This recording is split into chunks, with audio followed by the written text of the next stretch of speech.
अरविंद केजरीवाल के खिलाफ गुजरात की गांधीधाम पुलिस ने मामला दर्ज किया है। केजरीवाल के खिलाफ आदर्श चुनाव आचार संहिता तोड़ने का मुकदमा दर्ज किया गया है। मुकदमे में केजरीवाल के साथ उनके 6 समर्थकों को भी नामजद किया गया है। गुरुवार को गांधीधाम में केजरीवाल अपने समर्थकों को संबोधित करने के लिए माइक का इस्तेमाल कर रहे थे। पुलिस के मुताबिक बिना इजाजत ऐसा करना आचार संहिता का उल्लंघन है। चुनाव अधिकारियों ने दिल्ली में बीजेपी मुख्यालय के बाहर आप समर्थकों के हिंसक प्रदर्शन को लेकर आदर्श आचार संहिता के उल्लंघन के लिए पार्टी को नोटिस भेजा है। नई दिल्ली के डीसीपी और जिला चुनाव अधिकारी ने आप से आज दोपहर 3 बजे तक का समय देकर पूछा है कि आचार संहिता के उल्लंघन और चुनाव अधिकारियों से इजाजत के लिए बगैर प्रदर्शन करने पर उनके खिलाफ कार्रवाई क्यों न की जाए। आम आदमी पार्टी के नेता मनीष सिसोदिया की कार पर गुजरात के हिम्मतनगर में हमला हुआ। हमला करने वाला कौन था, इसका पता अभी तक नहीं चल पाया है। हमले में सिसोदिया की कार का शीशा टूट गया। मनीष सिसोदिया ने इस हमले के लिए बीजेपी को जिम्मेदार ठहराया है। इससे पहले बुधवार को केजरीवाल की कार पर भी पत्थर फेंके गए थे। केजरीवाल के गुजरात दौरे का आज तीसरा दिन है। आज केजरीवाल अपने समर्थकों और वॉलंटियर्स के साथ अहमदाबाद पहुंचेंगे। 3 दिन से केजरीवाल मोदी के गढ़ में विकास के दावों की हकीकत टटोलने में लगे हैं। केजरीवाल की आम आदमी पार्टी के नेताओं का गुजरात दौरा आज शाम खत्म हो जाएगा। काशी की लोकसभा सीट चुनाव से पहले ही दिलचस्प हो गई है। दिलचस्पी उम्मीदवारी को लेकर है। सुखबुगाट है कि मोदी काशी सीट से संसद में पहुंचना चाहते हैं, लेकिन सांसद मुरली मनोहर जोशी काशी सीट से चिपके रहना चाहते हैं। जोशी के समर्थकों ने सारे शहर में अभी से पोस्टर चिपकाकर इस बात के संकेत दे दिए हैं कि जोशी ये सीट नहीं छोड़ने वाले। तो दूसरी तरफ बीजेपी के थिंक टैंक के लिए मुसीबतें भी बढ़ा दी हैं। कांग्रेस पार्टी लोकसभा चुनावों में अपने उम्मीदवारों की पहली सूची आज जारी कर सकती है। पहली लिस्ट में 80 उम्मीदवारों के नामों का ऐलान मुमकिन है। चुनाव समिति की अब तक हुई 2 बैठकों में इन नामों पर मोहर लग चुकी है। पार्टी की चुनाव समिति की आज तीसरी बैठक सुबह 10:30 बजे होगी। राहुल गांधी आम चुनावों से पहले यूथ ब्रिगेड को एक्टिव करने की आज से शुरुआत करने वाले हैं। दिल्ली में एनएसयूआई सदस्यों की बैठक बुलाई गई है। दोपहर 12 बजे तालकटोरा स्टेडियम में होने वाली इस बैठक में राहुल गांधी एनएसयूआई कार्यकर्ताओं को चुनावों से जुड़ी गाइडलाइंस देंगे। आम आदमी पार्टी में अभी से बगावत के सुर बुलंद होने लगे हैं। आम चुनावों में टिकट के बंटवारे को लेकर पार्टी के नेता भी अब सवाल खड़े कर रहे हैं। आम आदमी पार्टी के नेशनल काउंसिल के सदस्य और संस्थापकों में से एक अश्विनी उपाध्याय ने अपनी ही पार्टी पर तीखे हमले किए हैं। उपाध्याय ने आज तक से बातचीत में कहा कि पार्टी ने नक्सलियों और अलगाववादियों को भी टिकट देने का ऐलान किया है। यह आम आदमी पार्टी के संविधान की मूल भावना के खिलाफ है। बिहार में कांग्रेस से गठबंधन के बाद लालू ने अपने उम्मीदवारों के नामों का ऐलान शुरू कर दिया है। गुरुवार को जिन नामों का ऐलान हुआ उनमें सबसे हैरान करने वाला नाम लालू की बेटी का था। लालू यादव ने पाटलिपुत्र सीट से अपनी बेटी मीसा भारती को टिकट दिया है। वहीं लालू ने अपनी पत्नी राबड़ी देवी को भी संसद में भेजने की तैयारी कर ली है।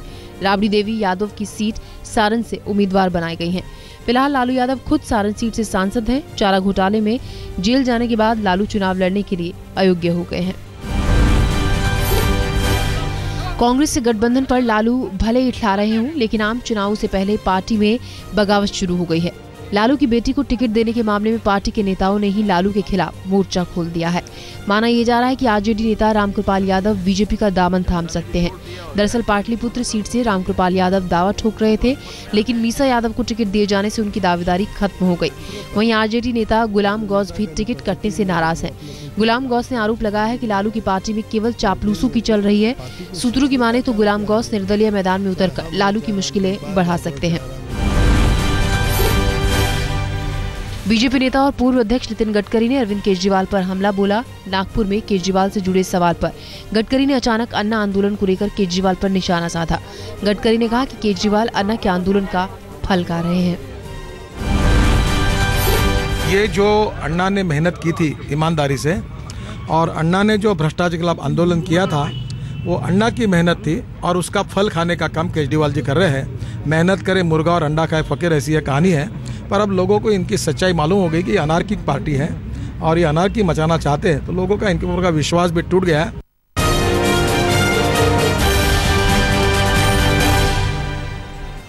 आंध्र प्रदेश के पूर्व सीएम किरण रेड्डी जल्द ही नई पार्टी का ऐलान करेंगे। आम चुनावों में किरण रेड्डी अपनी नई पार्टी के साथ मैदान में उतरेंगे। तेलंगाना मुद्दे पर किरण रेड्डी पहले ही मुख्यमंत्री पद छोड़ने के साथ साथ कांग्रेस से भी किनारा कर चुके हैं। आम चुनावों से पहले आंध्र प्रदेश में वाईएसआर कांग्रेस से दो हाथ करने को मजबूर। कांग्रेस के लिए किरण रेड्डी दूसरी बड़ी मुसीबत बन गए हैं। All of us together are starting a new party. Delhi में राष्ट्रपति शासन पर केंद्र सरकार ने सुप्रीम कोर्ट में सफाई दी है। आम आदमी पार्टी की याचिका पर सुनवाई के दौरान केंद्र सरकार ने हलफनामा दाखिल कर अपना पक्ष रखा। केंद्र सरकार ने हलफनामे में राष्ट्रपति शासन के फैसले को सही ठहराया है। हलफनामे में लिखा है कि हाल ही में दिल्ली में विधानसभा के चुनाव हुए और कोई भी पार्टी सरकार बनाने की स्थिति में नहीं है।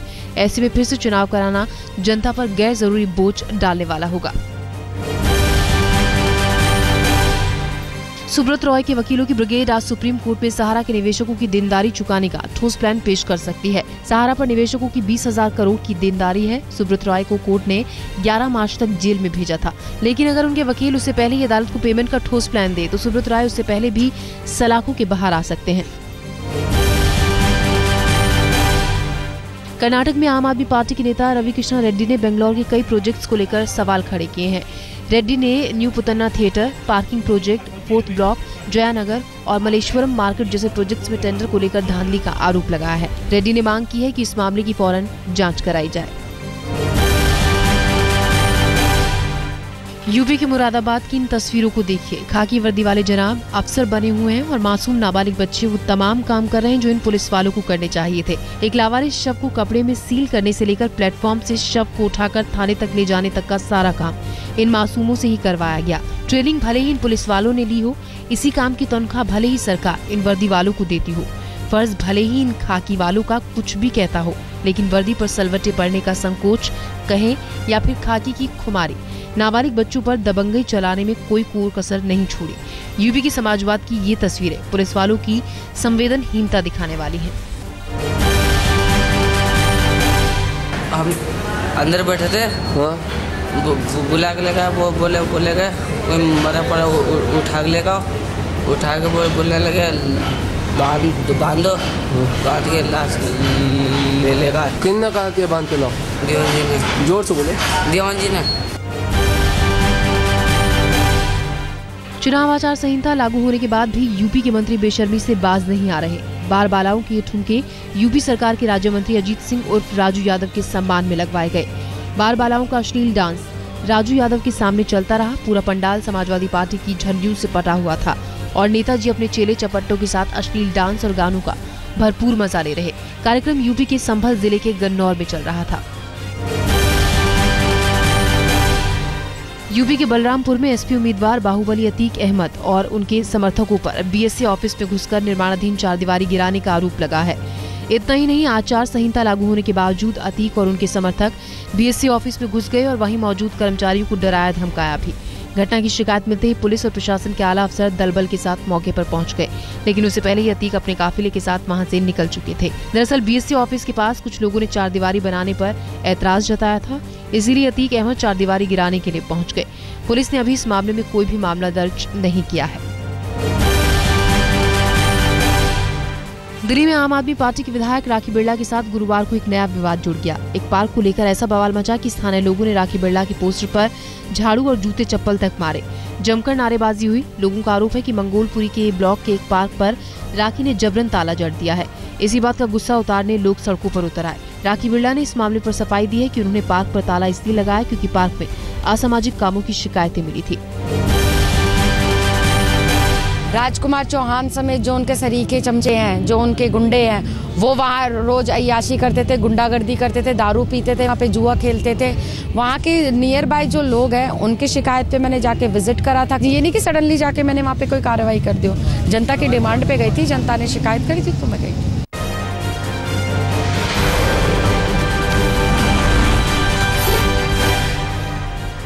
दिल्ली के मॉरिस नगर में एक युवक ने पंखे से फांसी लगाकर खुदकुशी कर ली। 24 साल का कपिल का अंतिम दरवाजा अंदर से बंद करके फांसी लगा चुका था। काफी देर तक दरवाजा खटखटाने पर भी नहीं खुला तो दोस्तों ने पुलिस को रात 10:30 बजे फोन करके बुलाया। पुलिस ने दरवाजा तोड़कर देखा तो कपिल का शव पंखे से लटका हुआ था। पुलिस को सुसाइड नोट भी बरामद हुआ है, जिसमें कपिल ने खुद को ही जिम्मेदार ठहराया है।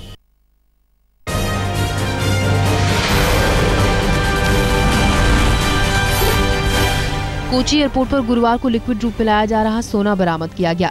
करीब 5.5 किलो सोना कॉन्डम में भरकर लाया जा रहा था। आरोपी दुबई से कोची आ रही एयर इंडिया एक्सप्रेस फ्लाइट से नेंदुबसेरी एयरपोर्ट पहुंचा था। आरोपी के सामान में चमकीला सामान दिखने पर कस्टम के अधिकारियों को कुछ शक हुआ और जांच में 5.5 किलो सोना बरामद करने में कामयाबी हासिल हुई। समझौता एक्सप्रेस में पाकिस्तान से आए 6 लोगों को बीती रात हिरासत में लिया गया। चेकिंग के दौरान इन लोगों के पास अवैध हथियारों की बरामदगी हुई।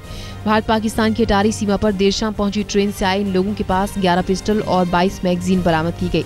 ये हथियार ग्राइंडर मशीन के निचले हिस्से में बड़ी सफाई से छिपाकर लाए जा रहे थे।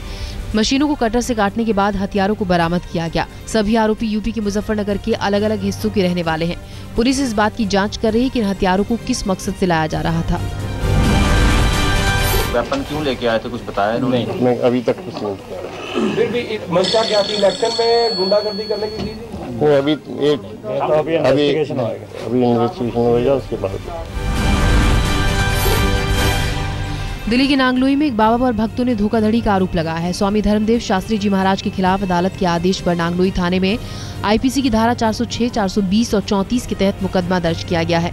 आरोप है कि बाबा ने कभी गौशाला, कभी वृद्धाश्रम तो कभी बच्चों की मुफ्त शिक्षा के झूठे प्रोजेक्ट्स के नाम पर चंदे के तौर पर भक्तों से लाखों रुपए ठगे, लेकिन कभी ऐसा कोई काम नहीं किया।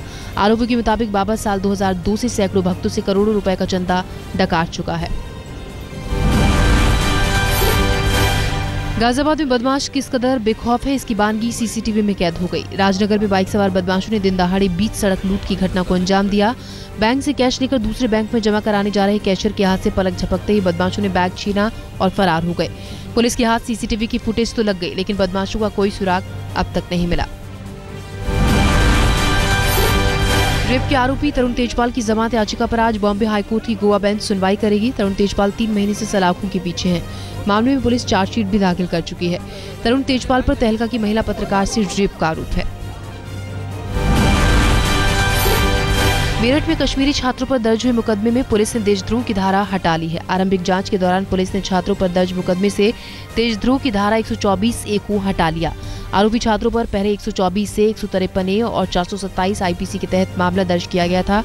देशद्रोह की धारा यूनिवर्सिटी की तहरीर के बिना पर लगाई गई थी, लेकिन आरंभिक जांच में देशद्रोह का कोई सबूत सामने न आने पर पुलिस ने इस धारा को हटा लिया। किसने नारा लगाया नहीं लगाया इस तरह का कोई नाम भी नहीं है। कुछ अज्ञात छात्र के विरुद्ध अभियोग पंजीकृत था, तो अब इसमें विवेचनात्मक कार्रवाई 153A और 427 में की जा रही है। कौन सी धारा है जो हटाई गई है? 124A धारा हटाई गई।